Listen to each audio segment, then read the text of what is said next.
कल पढ़ा था हम लोगों ने अनुप्रास अलंकार। आज पढ़ेंगे यमक अलंकार। जहाँ पर एक शब्द की आवृत्ति एक से अधिक बार होती है और उसका अर्थ भी भिन्न भिन्न होता है, वहाँ यमक अलंकार होता है। उदाहरण, ऊधो जोग जोग हम नाही। इसका स्पष्टीकरण है, सूरदास द्वारा रचित भ्रमर गीत शीर्षक की इस पंक्ति में जोग शब्द 2 बार आया है।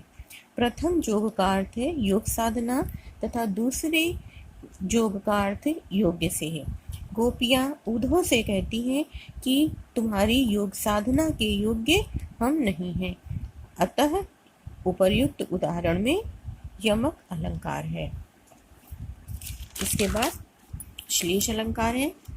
श्लेष अलंकार में जहाँ एक शब्द एक ही बार प्रयोग हो परंतु उसके एक से अधिक अर्थ हो, वहाँ श्लेष अलंकार होता है। श्लेष का अर्थ है चिपका हुआ, अर्थात जहाँ एक ही शब्द में कई अर्थ चिपके हुए से प्रतीत हो, वहाँ श्लेष अलंकार होता है। इसके 2 भेद होते हैं श्लेष अलंकार के, अभंग पद श्लेष और सभंग पद श्लेष। अब इसका उदाहरण है, मैं लखी नारी ज्ञानु कर राख्यो निर्धारु यह, वही रोग निदानु वह वैदु औषधि वह।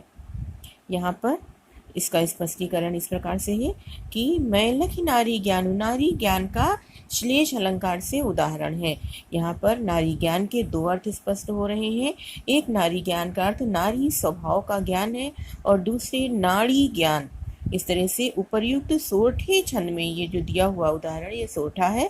उपर्युक्त सोरठे छंद में नारी ज्ञान शब्द में एकाधिक अर्थ होने के कारण, एक से अधिक अर्थ होने के कारण श्लेष अलंकार है।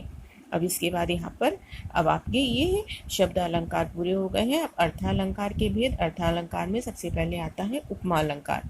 देखते हैं उपमा अलंकार क्या है। जहाँ रूप रंग गुण धर्म आदि के कारण किसी वस्तु की किसी दूसरी वस्तु से समानता की जाती है, वहाँ उपमा अलंकार होता है। उपमा के 4 अंग होते हैं।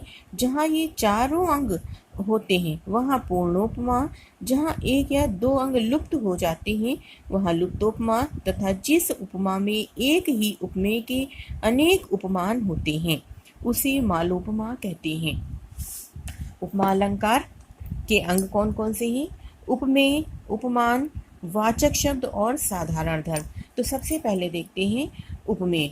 उपमेय को प्रस्तुत भी कहा जाता है। जो चीज़ प्रस्तुत होती है वो उपमेय होती है। जिसका वर्णन करना होता है उसे उपमेय कहते हैं। जैसे राधा का मुख चंद्रमा के समान है।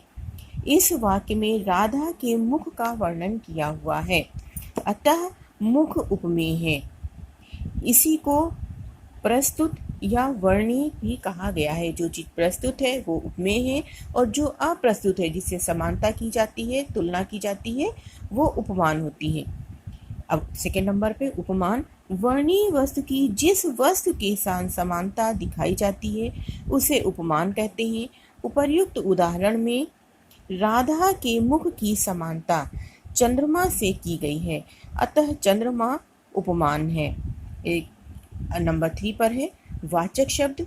जिस शब्द के द्वारा उपमेय या उपमान की समानता सूचित की जाती है उसे वाचक शब्द कहते हैं। वाचक शब्द का मतलब है जिस शब्द के द्वारा उपमेय या उपमान की समानता सूचित की जाती है उसे वाचक शब्द कहते हैं।